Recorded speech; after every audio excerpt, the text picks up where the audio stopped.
Eligibility की जब हम बात कर रहे हैं तो पेपर 1 और पेपर 2 को लेकर के बड़े क्राइसिस में रहते हैं कई लोग, उस पर चर्चा कर लेते हैं। देखिए सिंपल है, पेपर 1 की अगर आप बात कर रहे हैं तो आपने डिप्लोमा या फिर बीएलएड टाइप का कोर्स जो प्राइमरी प्लस आपकी एलिमेंट्री एजुकेशन को कवर करता है, तो डीएलएड अगर आपने किया हुआ है, ग्रेजुएशन प्लस डीएलएड है ना, वहां हर एक लाइन में उन्होंने लिखा हुआ है ग्रेजुएशन। जैसे दिल्ली में ग्रेजुएशन की जरूरत नहीं होती डीएलएड करने के लिए, लेकिन आपने उसके बाद फिर ग्रेजुएशन किया हुआ हो तो ग्रेजुएशन उन्होंने लिखा हुआ है ग्रेजुएशन प्लस डीएलएड। यूपी में तो होता ही ग्रेजुएशन के बाद, तो ग्रेजुएशन प्लस डीएलएड आपने किया हुआ हो या आप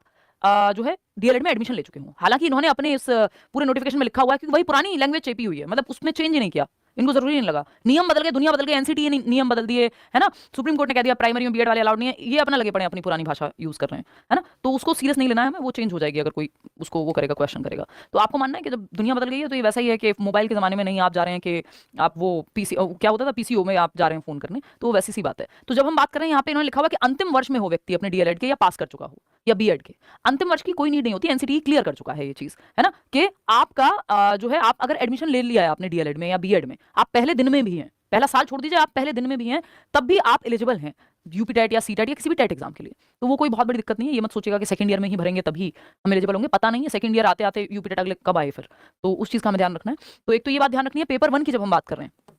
पेपर 1 की जब हम बात कर रहे हैं यहाँ, तो पेपर 1 का सिंपल है आपका, जो फर्स्ट टू फिफ्थ क्लास के लिए है, आप दोनों फॉर्म भी भर सकते हैं, उसमें कोई दिक्कत नहीं है अगर आप दोनों के लिए एलिजिबल हैं। तो फर्स्ट टू फिफ्थ के लिए जब आप देखेंगे पेपर 1 की जब आप बात करेंगे यहाँ, तो आपने सिंपल ग्रेजुएशन प्लस डीएलएड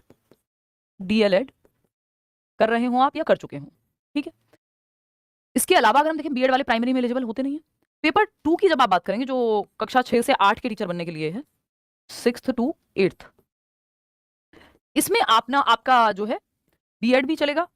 इसमें आपका स्पेशल बीएड भी चलेगा, इसमें आपका ग्रेजुएशन प्लस डीएलएड या आपका जो डीएड है वो भी चलेगा, तो वो कोई दिक्कत नहीं है। जो डीएलएड जिनके पास है बेसिकली वो दोनों फॉर्म भर सकते हैं,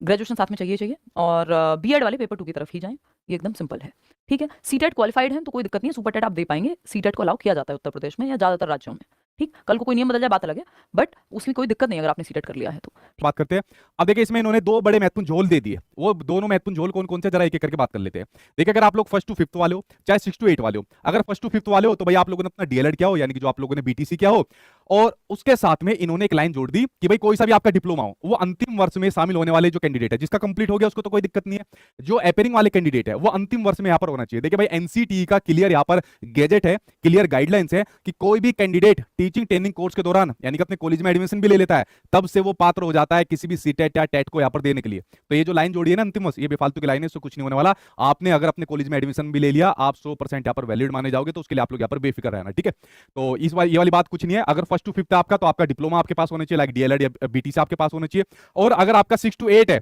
तो 6 टू 8 में बीएड वाले तो भरते ही भरते हैं, लेकिन आपके 6 टू अगर आपका सामने 6 टू 8 है तो भाई 6 टू 8 में आपके जो डीएलएड यानी कि बीटीसी वाले अगर उन्होंने ग्रेजुएशन किया होगा तो वो भी यहाँ पर भर सकते हैं, ठीक है। तो ये डिप्लोमा आपके पास होंगे। इन्होंने एक जो बड़ा महत्वपूर्ण झोल यहाँ पर कराया, देखो वो महत्वपूर्ण झोल क्या है ये सभी आपको पता है। इसके बाद इस पॉइंट के ऊपर महत्वपूर्ण तौर पर नजर डालिए, कितना गंदा पॉइंट यहाँ पर दिया हुआ है। इन्होंने कहा है कि एनसीटी से मान्यता प्राप्त संस्थानों से शिक्षा स्नातक की उपाधि यानी कि जो बीएड है वो प्राप्त करने वाले अभ्यर्थियों को प्राथमिक विद्यालय यानी कि फर्स्ट टू फिफ्थ क्लास में नियुक्ति हेतु विचार किए जाने पर प्राथमिक शिक्षक के रूप में नियुक्त होने के 2 वर्ष के भीतर हम लोग जो एनसीटी द्वारा मान्यता प्राप्त प्राथमिक शिक्षा में 6 माह का यहाँ पर जो एक ब्रिज कोर्स होता है, जो यहाँ पर ब्रिज आपके सामने पाठ्यक्रम देखने को मिलता है, वो आवश्यक रूप से पूरा किया जाएगा। भाई एक बात बताइए, सुप्रीम कोर्ट का जो फाइनल वर्डिक्ट यानी कि फैसला आया था जिसमें सुप्रीम कोर्ट ने कहा था कि जितने भी बीएड के कैंडिडेट है वो अब बिल्कुल भी पात्र नहीं माने जाएंगे प्राइमरी क्लास के लिए यानी कि फर्स्ट टू फिफ्थ क्लास के लिए। उसके बावजूद भी आयोग ने जो यूपी टेट के लिए इतना समय यहाँ पर लगाया, जैसे मैंने कहा ना कि उस टाइम जब मैं धरने प्रदर्शन के दौरान गया था तो सचिव साहब ने मेरे से बात करी थी कि भाई हम यूपी टेट के कंपोनेंट को चेक कर रहे हैं क्या क्या होता है कैसी चीज होती है, तो 2 साल में भी इतना महत्वपूर्ण पॉइंट इन्होंने गलत लिख दिया। अब बताओ क्या कहे भाई कि 2 साल होने के बावजूद भी इन्होंने पॉइंट गलत लिख दिया, जबकि सुप्रीम कोर्ट का फैसला पता होना चाहिए था कि भैया बीएड वाले कैंडिडेट नहीं है प्राइमरी के लिए, बीएड वाले कैंडिडेट 6 टू 8 के लिए जाएंगे, जो आपके डीएलएड वाले हैं वो आपके फर्स्ट टू फिफ्थ के लिए जाएंगे, अगर उन्होंने ग्रेजुएशन किया तो आपके 6 टू 8 के लिए भी जा सकते हैं, ठीक है। तो एक बड़ा ये उल्टा सीधा पॉइंट दे दिया। मतलब मैं एक बात बार बार कहता हूं,